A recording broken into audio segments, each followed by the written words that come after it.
लोग, आज कुछ काम मिला था क्या? सुरेखा के सवालों पर राकेश चिढ़कर बोलता है, खाली पैसा पैसा। तुम पतियों को पैसा मांगने के सिवा कुछ आता भी है? पति थका हार कर घर आया है, ये नहीं कि पानी देने पहले। जेठ जी, आप जेठानी जी पर क्यों गुस्सा दिखा रहे हैं? अरे हम पैसे ना मांगे तो क्या करें? आप 10 भाई तो दिन भर घर से बाहर रहते हैं, पीछे से मकान मालिक आकर हमको गाली सुनाता है। कविता की बात पर सब कुछ पल के लिए खामोश हो जाते हैं। फिर बहुएं जैसे खाना परोसती हैं, मकान मालिक किराया मांगने आ धमकता है। क्या बाबू, आखिरकार आज तुम भाई लोगन भेंटा ही गए। घर में चलो किराया निकालो। दे देंगे मकानदार जी, थोड़ी मोहलत दे दीजिए, अभी काम धंधा नहीं चल रहा है। अरे बस तुम लोगों का क्या सारा काम तो निकल रहा है, मेरा किराया ही नहीं दिया जा रहा है। अगले 1 महीने की मोहलत देता हूँ तुमको, या तो मेरा किराया दो या मकान खाली कर दो भैया। मकान मालिक की बात पर रेवती अपने 10 बेटों पर गरमा जाती है।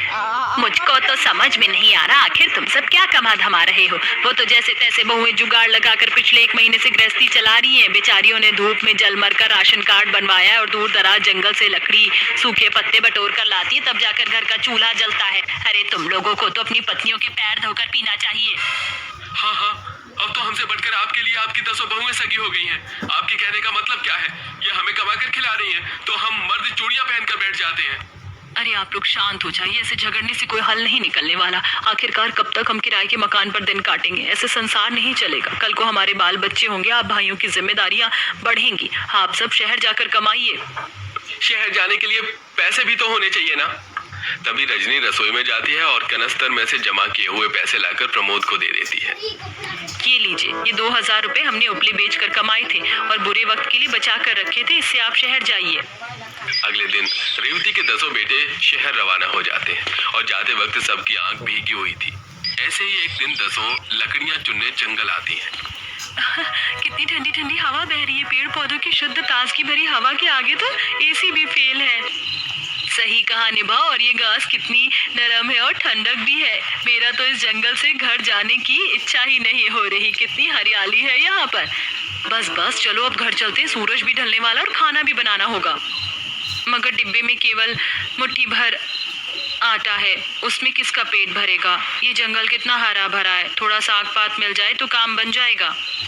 10 अलग अलग भागों में बट जाती हैं। तभी रजनी कविता एक जगह खूब सारा साग मिलता है।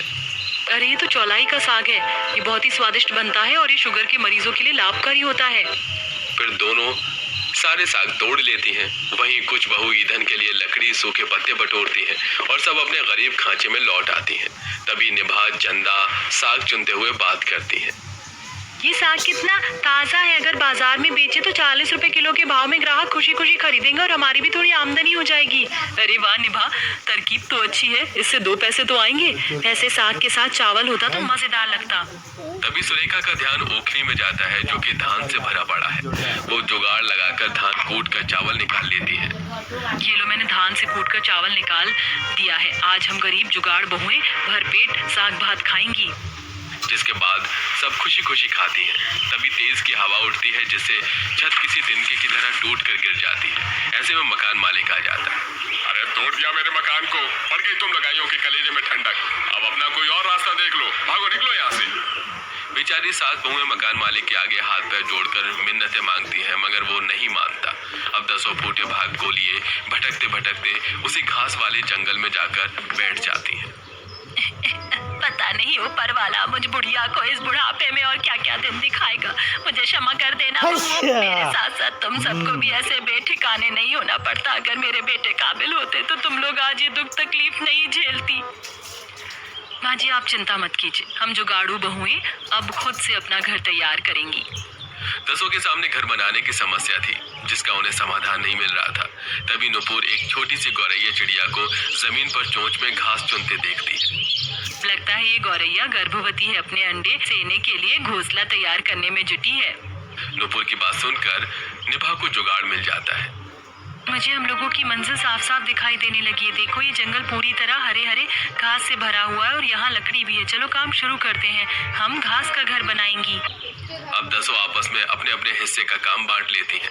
कविता, इस पेड़ का तना मोटा है, ये देवदार की लकड़ी है, इससे बना घर बहुत टिकाऊ मजबूत होता है और ये खोखला भी है, इसे ही काट दें ताकि पर्यावरण को हानि ना पहुंचे। अब कोई लकड़ियां काटकर इकट्ठा करती है तो कुछ घास लाती है, वहीं कुछ बहुएं जुगाड़ से पत्थर के औजार बनाकर जमीन में गड्ढा खोदती हैं और अब सब मिलकर घास के घर की मजबूत नींव खड़ी कर लेती हैं और घास की छत भी तैयार कर लेती हैं। देखो, हमने एक दिन के अंदर ही अंदर आधे से ज्यादा घर बना लिया। बस कल खिड़की और दरवाजे लगने के बाद हमारा घास का घर और भी खूबसूरत लगेगा। फिलहाल मुझे तो बहुत भूख लगी है। तभी सुरेखा जंगल से मीठे मीठे लाल लाल शहतूत और बेर फल ले आती है। ये लो, मैंने सबके भूख का जुगाड़ लगा लिया। रसीले मीठे बेर खाओ। इसी तरह अगले दिन जैसे सूरज चढ़ता है सब दोबारा काम चालू करती हैं और बहुत ही सुंदर खिड़की दरवाजे बनाती हैं जिसमें सास भी उनकी मदद करती है। आखिरकार वो घर बना लेती है। साथ ही जंगल में उगने वाले साग पात, खजूर की झाड़ू इत्यादि